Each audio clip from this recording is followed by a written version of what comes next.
அனைத்து நல்லுள்ளங்களுக்கும் என் அன்பான வணக்கங்கள். நான் உங்கள் இந்துமதி உதயகுமார்.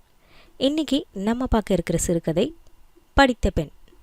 வாங்க கதைக்குள்ளே போகலாம்.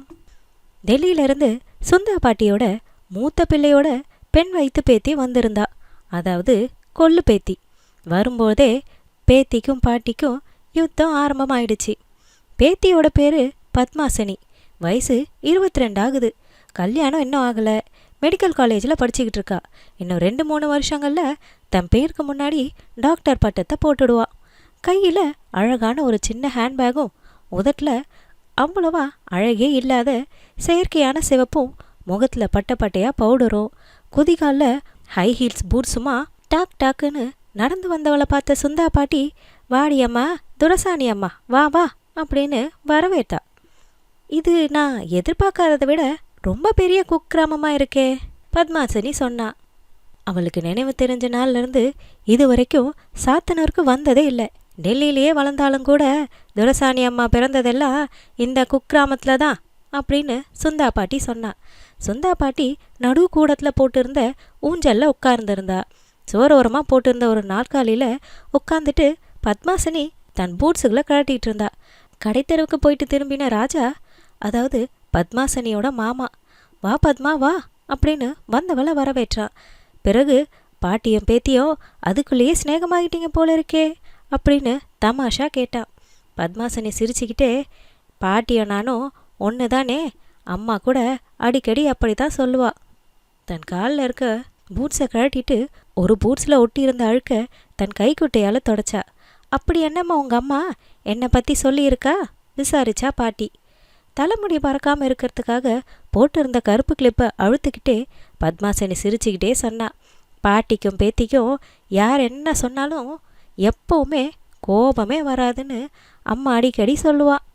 அப்படி சொல்லிடி என் மறுத்து வச்சி அம்மா, சுந்தா பாட்டி சொன்னா. அம்மா இன்னமும் சொல்லுவா, ஊரில் யாருக்கு பிரசவம் பார்க்கணுன்னாலும் சுந்தா தான் போவான்னு. அதே மாதிரி என் பொண்ணு கூட டாக்டருக்கு படிக்கிறேன்னு சொல்கிறான்னு. நான் கூட உன்னை போல பெரிய லேடி டாக்டர் தான் பாட்டி. கோபம் வராத இந்த குணவதியை கல்யாணம் பண்ணிக்கிறவன் ரொம்ப புண்ணியவானாக தான் இருக்கணும். அதோட ரொம்ப ரொம்ப அதிர்ஷ்டக்காரனாக தான் இருக்கணும். பத்மாசனி கலக்கலன்னு சிரிச்சுக்கிட்டே, சந்தேகம் என்ன பாட்டி, ரொம்ப அதிர்ஷ்டக்காரனாக தான் இருக்கணும். லாட்ரியில் 1 லட்சம் 2 லட்சம் எல்லாம் யாருக்கு வேணும்? அதெல்லாம் எப்போவா தான் கிடைக்கும். ஆனால் அதை விட பெரிய அதிர்ஷ்டக்காரனாக இருக்கணும் இந்த பத்மாசனி பாயை கல்யாணம் பண்ணிக்கிறவன். ஏன்னா நான் தான் கல்யாணமே பண்ணிக்க போகிறது இல்லையே. அது யாரடி பத்மாசனி பாயி? பாயாமே பாயி, பாயி தலகாணி மெத்தையெல்லாம் கேலி செஞ்சா சுந்தா பாட்டி. கோபமே வராத பத்மாசனிக்கு கூட கோபம் வந்துடும் போல இருந்துச்சு ஒரு நொடி. அதுக்குள்ளே சமாளிச்சுக்கிட்டா. ஆனால் அதை பாட்டி கவனிக்காமல் விட்டுருவாளா? கோபமே வராதுன்னு சொன்னியே, அது மாதிரியா இப்போ நீ கல்யாணம் பண்ணிக்க மாட்டேன்னு சொல்கிறதும்? பாரேன், அதுதான் பார்க்க போகிறேனே. இந்த மாதிரி கல்யாணமே பண்ணிக்க மாட்டேன்னு சொன்னவங்கள ரொம்ப பேரை நான் பார்த்துருக்கேன், சுந்தா பாட்டி சொன்னா. தன்னோட ஹேண்ட்பேக்லேருந்து சின்ன முகம் பார்க்குற கண்ணாடி ஒன்று எடுத்து அதில் தன் முகத்தை பார்த்துக்கிட்டே உதட்டு சாயத்தை கைக்குட்டையால் லேசாக அழுந்த தொடச்சி விட்டுக்கிட்டே பதில் சொன்னா பத்மாசனி. இந்த வீட்டில் காப்பி கீப்பி கொடுக்குற பழக்கம் இருக்கா அப்படின்னு. உடனே ராஜாவோட பெண் 8 வயசு இருக்கும் அவளுக்கு. வேடிக்கை பார்த்துக்கிட்டு நின்னவா உள்ளே போனா. 2 டம்ளர் எடுத்துகிட்டு வந்தா. இதில் காப்பி இதில் கீப்பின்னு 2 டம்ளரையும் பத்மாசனியோட முன்னாடி வச்சா. சுந்தா பாட்டி சொன்னா, இது குக்கிராமம் தானே அடி அம்மா, நீ பல் தேய்ச்சிட்டு தான் காப்பி குடிப்பியாக்கோன்னு நினச்சிருப்பாங்க. பல் தேய்க்கிறதெல்லாம் குளிக்கும் பொழுது தானே. அப்படியா? பூட்ஸை துடைக்கிற கைக்குட்டையால் உதட்டையும் துடைக்கிற நாகரீகத்தை சேர்ந்ததாக்கும் இந்த பழக்கமும். தெரு குழந்தைகளெல்லாம் ராஜாவோட வீட்டு முன்னாடி ஏதோ காரியம் இருக்கிற மாதிரி வந்து வந்து போய்கிட்டு இருந்தாங்க. அவங்களுக்கு இந்த நவயோக நாகரீகத்தை பற்றி அதிகம் தெரியாது. பாவம், சாயந்தரம் தெருவில் இருக்கிற பெண்கள் எல்லாரும் டெல்லியிலேருந்து வந்திருந்த பத்மாசனியை பார்க்க வந்துடுவாங்க. உண்மையிலேயே சாத்தனூர் குக்கிராமந்தான்னு ராஜாவுமே நினச்சான். ரெண்டுமே கை நகத்தை கடிக்கிற நாகரிகத்தை சேர்ந்தது. பத்மாசனி தன் கை நகங்களை பார்த்துக்கிட்டா. பல பலன்னு பாலிஷ் போடப்பட்டிருந்துச்சு அவன் நகம். ஆனால் கடிக்கப்பட்ட நகமாக தான் இருந்தது. அவனும் சொன்னான், பாட்டியும் பேத்தியும் இப்படி ஆரம்பத்திலே சண்டை போட்டுக்கிறீங்களே. சண்டையாடா இது? பாட்டி சொன்னா. சண்டை இல்லை மாமா, ஒருத்தர் ஒருத்தர் அறிமுகம் செஞ்சுக்கிறோம், பத்மாசனி சொன்னா. பிறகு ராஜாவை பார்த்து இங்கிலீஷில் ஏதோ சொன்னா. இந்த பாட்டி ரொம்ப கெட்டிக்காரின்னு எங்கள் அம்மா சொல்லுவா. நான் பேசுகிறதெல்லாம் கூட இந்த பாட்டி மாதிரியே தான் இருக்குன்னு அம்மா சொன்னதா சொன்னா. பத்மாசனி இதை ராஜா கிட்ட சொன்னதில் தப்பு இல்லை, ஆனால் அவள் அதை இங்கிலீஷில் சொன்னது தான் தப்பு. சுந்தா பாட்டிக்கு புரியக்கூடாதுன்றதுக்காக இங்கிலீஷ்லேயும் ஹிந்தியையும் தவிர வேறு எந்த பாஷையில் வேணும்னாலும் சொல்லியிருக்கலாம். சுந்தா பாட்டி இங்கிலீஷ் என்னவோ பேச மாட்டாதான், இங்கிலீஷ் வார்த்தைகளை அதிகமாக உபயோகப்படுத்த மாட்டா. ஆனால் யார் என்ன பேசினாலும் கரெக்டாக புரிஞ்சுக்குவா. மிடில் ஸ்கூல் ஹெட் மாஸ்டரோட மனைவியாக 40 வருஷம் வாழ்க்கையை நடத்தினவ இல்லையா? அதுலேயும் வீட்லேயே நடத்தப்பட்ட ஸ்கூலு. தவிர அந்த காலத்து மிடில் ஸ்கூல்னா சும்மாவா? மிடில் ஸ்கூல் இங்கிலீஷ் எக்ஸாமை இன்னைக்கு காலத்து பிஏ ஸ்டூடெண்ட் கூட அவ்வளோ எளிதில் எழுத முடியாது, திணறி போயிடுவான். ராஜா பத்மாசனிக்கு பதில் எதுவும் சொல்லாமல் சுந்தா பாட்டியை பார்த்தான். பாட்டி சொன்னா, தஸ்ஸு புசுன்னு நீ படிக்கிற இங்கிலீஷில் 2 வார்த்தை பேசிட்டா நான் பயந்துடுவேன்னு நினச்சியா? நீயும் கெட்டிக்காரி தான், நானும் கெட்டிக்காரி தான், ஏன் உங்கள் அம்மாவும் கெட்டிக்காரி தான். அது கூட இல்லாமல் உனக்கு பிறக்க போகிற பெண்ணு பேத்தி எல்லாருமே உன்னை போலவும் என்ன போலவும் கெட்டிக்காரியாக தான் இருப்பாங்க. பத்மாசினி அமைதியாக உட்காந்துட்டு இருந்தா. நெல்லிக்கு போனா என்ன, இல்லை அதுக்கப்புறம் இருக்கிற சீமைக்கு போனாதான் என்ன? பிறந்து 4 வருஷம் இந்த காலில் படுத்துக்கிட்டு எண்ணெய் தேய்க்கிற போதெல்லாம் வரட்டு வரட்டுன்னு முகம் சிவக்க அழுதன் ஜென்மம் தானடி அம்மா இதெல்லாம். சுந்தா பாட்டி சொன்னா. பத்மாசினி இதுக்கும் பதில் சொல்லலை. சுந்தா பாட்டியோடு பேசுறதுன்றது அவளுக்கு ஒரு புது அனுபவமாக இருந்துச்சு. இந்த கொள்ளு பேத்திக்கு பெண்ணு பிறந்தாலும் நீ தானே பாட்டி எண்ணெய் தேய்ச்சி விட போகிற? ராஜா சொன்னான். நானா? நான் அது வரைக்கும் இருப்பேனா? இருப்பேன். அதுக்கப்புறமும் அந்த பேத்திக்கு பேத்தி பிறக்கிற வரையும் கூட இருப்பேன். ஆனால் டாக்டருக்கு படிச்சுட்டு பெரிய டாக்டர் ஆகிட்ட இந்த துரசாணி அம்மா தனக்கு தானே பிரசவம் பார்த்துக்கிட்டாலும் பார்த்துக்குவா. இந்த கர்நாடகத்துக்கிட்ட எல்லாம் வருவாளா என்னவோ? சுந்தா பாட்டி சொன்னா. குறைப்பட்டுக்காத பாட்டி, உனக்காகவாச்சும் நான் கல்யாணம் பண்ணிக்கிட்டு அடுத்த வருஷமே பிள்ளையை பெற்றுக்கிறேன். கலகலன்னு சிரிச்சுக்கிட்டே சொன்னான். ராஜாவும் சொன்னான். ஆமாம் பாட்டி, நீ குறைப்பட்டுக்காத. பத்மாசினி படித்த பெண் தானேனாலும் நம்ம வீட்டு பெண் இல்லையா? ஏதாவது கொஞ்சம் நல்ல குணங்கள் இருக்கத்தான் செய்யும் அப்படின்னா.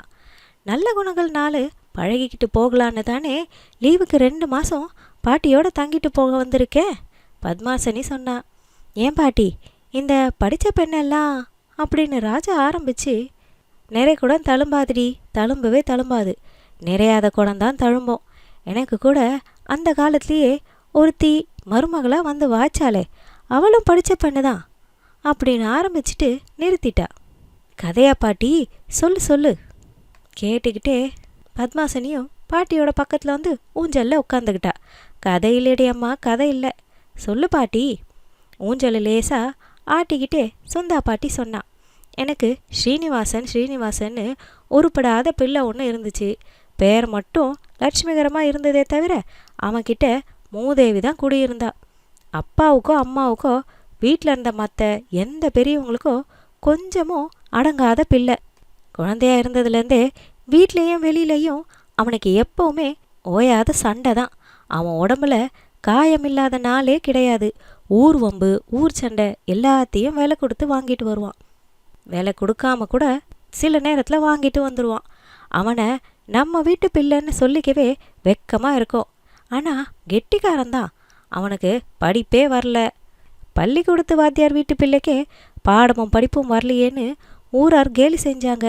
கல்யாணம் பண்ணி வச்சாலாவது பையன் திருந்திட மாட்டானான்னு எனக்கும் உங்கள் தாத்தாவுக்கும் ஆசை. அவனுக்கு 10 வயசு நடக்கும்போதே ஒரு நல்ல இடத்துல பார்த்து கல்யாணம் பண்ணிட்டோம். பிரபலமான ஒரு பண்டிதர் வீட்டு பெண்ணு, சாஸ்திர விற்பனரோட பெண்ணு அலமேலு. கல்யாணத்தப்ப அவளுக்கு 7 வயசு இருக்கும். கல்யாணமான பிறகும் கூட ஸ்ரீனிவாசன் அப்படி ஒன்றும் பெருசாக திருந்திடல. பாடமும் படிப்பும் எதுவுமே இல்லாமல் தற்கொலையாக தெரிஞ்சுக்கிட்டு இருந்தான். துடுக்குக்கு கொஞ்சமும் குறைவில்லை அவனுக்கு. திமுறம் ஏறிக்கிட்டே இருந்துச்சு. ஊரில் அவனுக்கு அடிப்படாத நாளே கிடையாது. வாத்தியார் வீட்டு பிள்ளைன்னு எத்தனை நாள் தான் எத்தனை பேர் அமைதியாக இருப்பாங்க? என்னைக்காவது உயிருக்கே ஆபத்து வந்துட போகுதுன்னு நான் மடியில் நெருப்பை கட்டிக்கிட்டு இருந்தேன். வயசு ஆக ஆக அவனோட அக்கிரமங்கள் தான் அதிகமாயிட்டு இருந்துச்சு. நம்மால் ஆகாது சாமி, மனைவி வந்த பிறகாவது திருந்துறானான்னு பார்க்கலான்னு அலமேலுவை கூட்டிகிட்டு வந்து வச்சேன். அப்போவும் அவளுக்கு வயசு 13 தான் இருக்கும். பொண்டாட்டி வீட்டுக்கு வந்த பிறகும் கூட ஸ்ரீனிவாசன் திருந்தலை, அப்படியே தான் இருந்தான். அலமேலு அழகி, ரொம்ப அறிவுள்ளவ, ரொம்ப அடக்கமானவ. அவ நம்ம வீட்டுக்கு வந்து 4-5 வருஷங்கள் தான் இருக்கும். அதன் பிறகுதான் எனக்கே தெரியும் அவளுடைய அப்பா பண்டிதர்ல, தமிழோ சமஸ்கிருதமோ முறையாக தன் பெண்ணுக்கு சொல்லி தந்திருக்காருன்னு. படித்ததில் அந்த பெண்ணுக்கு ரொம்ப பெருமை உண்டு. ஆனால் ஜம்பம் கிடையாது. குணத்திலேயோ அறிவிலையோ ரொம்ப சிறந்தவளாக இருந்தா. என் மூத்த பிள்ளைக்கும் 3வது பிள்ளைக்கும் சர்க்கார் இலாக்கால வேலை கிடைச்சிருந்தது. அவங்க அவங்க குடும்பங்களோட ஊர் ஊராக போய்கிட்டு இருந்தாங்க. இருந்ததை வச்சுக்கிட்டு கிராமத்தோட பழைய ஆளாவே 30 வயசு ஆளாக நின்னா ஸ்ரீனிவாசன். ஊர் வம்பு, ஊர் சண்டை, கோர்ட்டு விவகாரம், இதுதான் அவனுக்கு ஆயுசுள்ள வரைக்கும் வேலையாக இருந்துச்சு. அவனுக்கு ஒரே ஒரு பிள்ளை தான் பிறந்தது. அந்த பிள்ளை பிறக்கிறதுக்கு முன்னாடி என் கணவர் இறந்து போயிட்டாரு. அலமேலுவோட அப்பாவும் இறந்து போயிட்டாரு. என் வீட்டில் லட்சணமாக அலமேலு 15-16 வருஷங்கள் இருந்தா. பிறகு ஸ்ரீனிவாசன் திடீர்னு ஏதோ ஜுரத்தில் பாய்ஸில் போயிட்டான். மேலாத அந்த துக்கத்தில் விழுந்த பிறகுதான் அலமேலுவோட குணாதிசயங்கள் எல்லாம் எனக்கு புரிய ஆரம்பிச்சதே. தன்னோட ஒரே பிள்ளையை வச்சுக்கிட்டு இதே அக்ரஹாரத்தில் 4-5 வருஷம் இருந்தா. பிறகு அந்த பிள்ளை மேல் படிப்பு படிச்சுது. படிப்பில் அது அம்மாவை போல தான் இருந்துச்சு. நல்ல வேலை அவன் அப்பா மாதிரி இல்லை. அந்த அலமேலுவை போல படித்த பெண்ணையும் நான் பார்த்ததே இல்லைன்னு தான் சொல்லணும். ஆனால் படித்த பெண் இவ்வளோ அடக்கமாக இருந்தும் நான் பார்த்தது இல்லை. கதையை சொல்லி முடித்ததும் சுந்தா பாட்டியோட கண்களில் நீர் துளித்ததை ராஜா கவனிச்சான். அவனோட பெரியப்பா ஸ்ரீனிவாசன் கதை தெரியும். எதுக்காக அதை இப்போ சுந்தா பாட்டி தன் கொள்ளு பேத்திக்கு சொல்கிறான்றது தான் அவனுக்கு புரியல. பத்மாசனி கேட்டா, அது சரி, அலமேலு படித்தவ தான், ஆனால் அவன் படிப்பெல்லாம் பயன் இல்லாமல் போயிடுச்சே. பல்லு துருத்திக்கிட்டு இருக்க மாதிரி படிப்பும் துருத்திக்கிட்டு இருந்தாதான் பிரயோஜனப்படுறதா அர்த்தமா? பாட்டி கேட்டா. துருத்த வேண்டாம், ஆனால் மூடனை திருத்த முடியாமல் போயிடுச்சே, அப்போ என்ன படிப்பு? உனக்கு ஒரு மூடன் புருஷனாக வரணும். அவனை நீ திருத்தறத நானும் கண்குளிர பார்க்கணும், சுந்தா பாட்டி சொன்னா. அது சரி பாட்டி, இருந்தாலும் உன் கதை என்னவோ எனக்கு திருப்தியாக இல்லை. நான் என்ன உன்னை போல புஸ்தகம் படித்தவளா? கதை சொல்ல எனக்கு என்ன தெரியும்? நம்ம வீட்டு கதை ஒன்றை சொன்னேன், அவ்வளோதான். ஒரு நிமிஷம் கழிச்சு அவள் திரும்பவும் சொன்னான். இந்த காலமாக இருந்தால் விவாகரத்து ஜீவனாம்சம்னு அமக்கலப்பட்டிருக்கோம். ஆனால் அந்த நாளில் அடக்கமாக இருந்து குப்பை கொட்டி மூடனான ஒரு கணவனோடு சேர்ந்து வாழ்ந்து ஒரு பிள்ளையும் பெத்தெடுத்து அதை நல்லபடியாக படிக்க வச்சா. சரி, இப்போ அந்த அலமேலுவும் அவளோட பிள்ளையும் எங்கே இருக்கிறாங்க? பத்மாசனி கேட்டா. அலமேலுவோட பிள்ளைக்கு பேர் உங்கள் கொள்ளு தாத்தா பேர் தான். சீமைக்கெல்லாம் போயிட்டு வந்து இப்போ ஒரு மெடிக்கல் காலேஜில் பிரபலமான பேராசிரியராக இருக்கான் அப்படின்னு சுந்தா பாட்டி சொன்னா. யாரு? மெடிக்கல் காலேஜில் டாக்டர் சுப்பிரமணியனா? ஆமாம், 2-3 வருஷங்களுக்கு முன்னாடி கூட பத்திரிகையில் அமக்கலப்பட்டுதே, எனக்கு கூட ஞாபகம் இருக்குது. நித்திய அழகாக சுழிச்சிக்கிட்டே பத்மாசனி சொன்னான். நாளைக்கு அம்மாவும் பிள்ளையும் இங்கே லீவுக்கு தங்கறதுக்காக வராங்க, சுந்தா பாட்டி சொன்னா. எது? எனக்கு கூட தெரியாதே, ராஜா சொன்னா. விஷயம் மெல்ல புரிய ஆரம்பிச்சது அவனுக்கு. ஏதேது என் லீவு வீணாக போகுதோ? பத்மாசனி கேட்டா. வீணாக போகிறதாவது? லீவு கல்யாணத்தில் தான் முடிய போகுது, சுந்தா பாட்டி மனசு வச்சா. அதுக்கப்புறம் அதிலிருந்து யாராவது தப்பிக்க முடியுமா என்ன? கேட்டுக்கிட்டே சமையலறையிலிருந்து ராஜாவோட மனைவி கேட்டுக்கிட்டே வந்தா. பத்மாசனி ஆச்சரியமா, யாருக்கு கல்யாணம் அப்படின்னா. இப்போ சொன்னாங்களே, அலமேலுவோட பையன், உனக்கு மாமாவாகணும். அவன் வயசு 30 ஆகுது, அவனுக்கும் இன்னும் கல்யாணம் ஆகலை, சுந்தா பாட்டி சொன்னான். நான் தான் கல்யாணமே அப்படின்னு ஆரம்பித்த பத்மாசனி பாய் ஏதோ யோசனையில் ஆழ்ந்தவளா பாதி வாக்கியத்திலேயே நிறுத்திட்டா. ராஜா அவளை பார்த்தான். எவ்வளோ படித்தவளாக இருந்தாதான் என்ன, சுந்தா பாட்டியோட சூழ்ச்சியிலிருந்து அப்படி ஒன்றும் சுலபமாக தப்பிக்க முடியாதுன்னுது அவனுக்கு நல்லாவே புரிஞ்சுது. கதை முற்றும். என்ன நண்பர்களே, இந்த கதையை கேட்டிங்களா? பாட்டி சொன்னதில் முழு முதல் அர்த்தம் என்னென்னா, படித்த பெண்ணுனா அது கர்வமாகவும் அல்லது திமிர் கொண்டு ஆடம்பரமா அப்படி இருக்கணும்னு அவசியம் இல்லை. அலமேலுவும் படித்த பெண்ணு தான். அந்த காலத்தில் அவளுடைய அடக்கமும் பணிவும் அவள் வாழ்க்கையில் முற்பகல் கஷ்டப்பட்டாலும் தன் பிள்ளையோட இன்னைக்கு அவள் நல்லா இருக்கா. அந்த படிப்பும் அந்த அடக்கமும் தான் அவள் பிள்ளையையும் நல்லபடியாக வழிநடத்தி இன்னைக்கு கொண்டு வந்திருக்கு. என்னவே மாடர்ன் காலத்து பெண்ணாக இருந்தாலும் அவளுக்குள்ளேயும் அவங்க ஊரோட அவங்க குடும்பங்களோட பழக்கம் அவளுக்குள்ளே இருக்குது. அதுலேயும் அவள் பாட்டியோட குணாதிசயங்கள் அவள் அம்மா சொன்ன மாதிரி உண்மையிலேயே அவகிட்ட நிறையவே இருக்குது. அதுக்கு எக்ஸாம்பிள் தான் அவள் பாட்டி மாதிரி பேசுகிறதும் பாட்டி மாதிரி யோசிக்கிறதும். ஏன் கடைசியில் பாட்டி பேச்சை கேட்டு கல்யாணமே வேண்டான்னு சொல்லிக்கிட்டு இருந்தவ கல்யாணத்தை பற்றி யோசிக்க ஆரம்பித்ததும். டவுனோ குக்கிராமமோ நல்ல பழக்க வழக்கங்கள் எங்கே இருந்தாலும் அதை கற்றுக்கிறதுல தப்பு ஒன்றும் இல்லைங்க. இந்த கதை உங்களுக்கு பிடிச்சிருந்தா லைக் பண்ணுங்கள், ஷேர் பண்ணுங்கள். இன்னும் இது மாதிரி நிறைய கதைகளுக்கு நம்ம சேனலை மறக்காமல் சப்ஸ்கிரைப் பண்ணிக்கோங்க. திரும்ப வேறொரு நல்ல கதையுடன் நான் உங்களை மீண்டும் சந்திக்கிறேன். அதுவரையில் நன்றி.